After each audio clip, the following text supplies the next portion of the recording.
ప్రజాస్వామ్యంలో judiciary is very powerful. ఏ ధైర్యం చూసుకున్నావు తప్పు చేశావు, ఖబర్దార్. ఇంకొకరు ఈ తప్పు చేయాలంటే ఉత్సపడిపోవాలి, ఉత్సపడిపోవాలి. ఎవరున్నారు నీ వెనకాల? ఎవరిని భయపడిస్తున్నావు నువ్వు? ఆదివాసీ స్త్రీలంటే అంత అంత అంత అంత అంత లోకువా? ఏమనుకుంటావు నువ్వు? డబ్బు ఉందనా? పదవి ఉందేనా?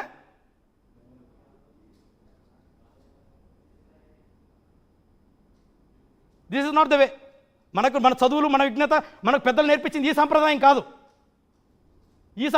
మనకు నేర్పించింది పెద్దలు. నువ్వు ప్రభుత్వ న్యాయవాదివే. ఏది నీ భార్య నువ్వు విడాకులు ఇచ్చినావా? Come with the legality.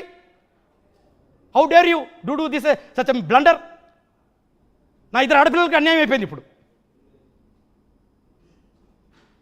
ఈ వయసులో ఎట్లా సార్ మనకి? ఈ వయసులో నాకు ఇప్పుడు నా పిల్లాన్ని ఇటు తీసుకున్నాడు, సారీ పోతిరెడ్డి సుభాష్ గారు తీసుకున్నారు నా పిల్లాన్ని. మరి నాకెట్లా పెళ్ళాము?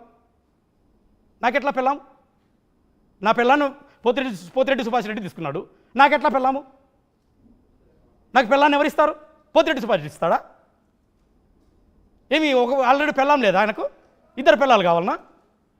ఏం పోతిరెడ్డి సుభాష్ రెడ్డి నీకు ఇద్దరు పిల్లలు కావాలనా? ఎంత ఉంది నీ దగ్గర? ఏమి భారతదేశ ప్రజాస్వామ్యం అంటే తమాషానా? Do you think Indian democracy is very weak? Do you think anything is possible in Andhra Pradesh? Do you think you can do whatever you want? How dare you to do? You should be punished very seriously. Come to the public and prove your integrity.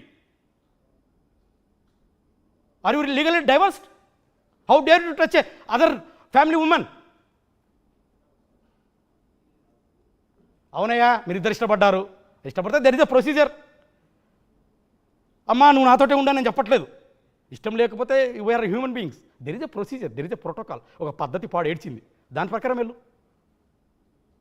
విడాకులు తీసుకో. నువ్వు ఇంకో రెండో భార్యకి వెళ్తావో వెళ్ళు, నువ్వు ఇంకొక భార్య చేసుకుంటావో చేసుకో. Who stopped you? ఎవరు చెప్పారు? ఎవరు ఆపట్లేదు కదా ఇక్కడ. గుర్రాన్ని నిలవర తీసుకెళ్తే నీళ్ళు తాగించలేం కదా. బలవంతంగా నేను సంసారం చేసే రకం కాదు. కానీ ఇది పద్ధతి కాదు, ఇది పద్ధతి కానే కాదు. ఈ దగ్గర కోట్లు ఉండొచ్చు కాక, ప్రజలంతా చూస్తున్నారు. 140 కోట్లు, 10 కోట్ల తెలుగు జాతి చూస్తూ ఉంది. ఏం ఇండికేషన్ ఇస్తున్నారు మీరు? ఒకటే సార్, ఇచ్చినటువంటి అవకాశాన్ని బట్టి, నాకు జరిగిన అన్యాయాన్ని బట్టి ప్రజలకు నిజం తెలియాలి. ఇటువంటి కల్ప్రిట్స్ని శిక్షించాలి, న్యాయం చేయాలి. నేను నిజంగా చెప్తున్నాను. లేకపోతే మనం we are giving wrong signal to our kids. ఇప్పుడు తప్పు చేసినప్పుడు తప్పించుకొని తిరిగితే ఏం కాదు, డబ్బుతో ఎనీథింగ్ పాసిబుల్. డబ్బుతో ఏదైనా చేయొచ్చు అనుకుంటారు. డబ్బు సర్వసం కాదు సార్. డబ్బు సార్ ఎందుకు ఏడుపు వస్తుంది? నా పిల్లలు అనాథలు అవుతున్నారు సార్. నా పిల్లలు అనాథలు అంటే నాకు ఇప్పుడు తల్లిదండ్రి కలిసి వెళ్ళలేం పిల్లల దగ్గరికి. నా ఇద్దరు బిడ్డల దగ్గరికి తల్లి తండ్రి కలిసి వెళ్ళలేము. ఎందుకంటే నేను మనస్ఫూర్తిగా యాక్సెప్ట్ చేయలేను శాంతిని. ఇది సార్ అంటే నా ఆవేదన ఏంటంటే తప్పు చేసిన వాళ్ళకి శిక్ష పడాలి. అమ్మ లీగల్ డైవర్స్ తీసుకోలేదు, ఎట్లా చేస్తారు సార్ ఇది?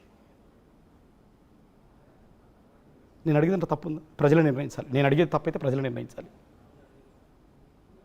ఆమె లీగల్గా డివోర్స్ తీసుకున్నాము అనే చెప్తుంది, మీరు తీసుకోలేదని. లీగల్గా డైవర్స్ తీసుకుంటే చూపించమని సార్. లీగల్ డైవర్స్ చూపించండి. Where is legal divorce? మీరు ఎప్పుడైనా సుభాష్ రెడ్డితో మాట్లాడారా? 2 సార్లు మాట్లాడాను. ఇప్పుడు ఈ డాక్యుమెంట్స్ తీసిన తర్వాత దీంట్లో పోతిరెడ్డి సుభాష్ అనే పేరు వచ్చింది. ఎందులో? ఈ మెడికల్ డాక్యుమెంట్స్, ఇవి original case sheets from hospital. So ఈ డాక్యుమెంట్స్ ప్రకారం పోతిరెడ్డి సుభాష్ రెడ్డి అడిగాను, శాంతి అడిగాను కూడా ఈ డాక్యుమెంట్ హస్బెండ్ గాను. ఈ డాక్యుమెంట్స్ తీసిన తర్వాత 2 వీక్స్ అతని మీద ఇన్వెస్టిగేట్ చేశాను. ఎవరు పోతిరెడ్డి సుభాష్? ఏమనుంది పోతిరెడ్డి సుభాష్ రెడ్డి పేరు? ఇక్కడ ఫాదర్ హస్బెండ్గా రాశారు, సిగ్నేచర్ పెట్టాడు. ఇందులో హస్బెండ్గా పెట్టాడు, ఫాదర్గా పెట్టాడు. దానికి ఆయన ఇచ్చే ఆన్సర్ ఏంటంటే శాంతి పిలిచింది, నేను ఆ టైంలో అక్కడ ఉన్నాను, పోయి సిగ్నేచర్ పెట్టినాడు. ఇది ఆన్సరా సార్? అది ఏంటంటే ఒక ప్రభుత్వ న్యాయవాది ఆయన పిలిస్తే వెళ్ళి ఫాదర్గా హస్బెండ్కి సిగ్నేచర్ పెడతాడా?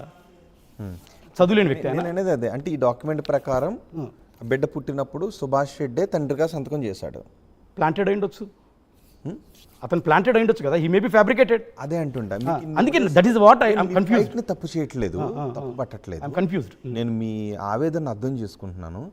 ఈ డాక్యుమెంట్ ప్రకారం కూడా సుభాష్ రెడ్డే కనిపిస్తున్నప్పుడు మీరు సుభాష్ రెడ్డి శాంతి మీద ఫైట్ కాకుండా ఎందుకు ఇంకొకరి పేరు తీసుకొస్తారు? నాకు అన్యాయం చేసిన వాడిని సార్ మిమ్మల్ని కొడితే వదిలేస్తారు ఒకరిని మీకు అన్యాయం చేసిన వదిలేస్తారు. నేను ఒకటి స్ట్రేట్ క్వశ్చన్ అడుగుతాను సార్, మీకు మిమ్మల్ని దెబ్బ కొడితే వదిలేస్తారా? ఖచ్చితంగా వదలను, ఖచ్చితంగా నేను అదే చేస్తున్నా సార్. నేను అనేది అదే. నేను ఇప్పుడు కొత్త సంపుతా అనట్లేదు.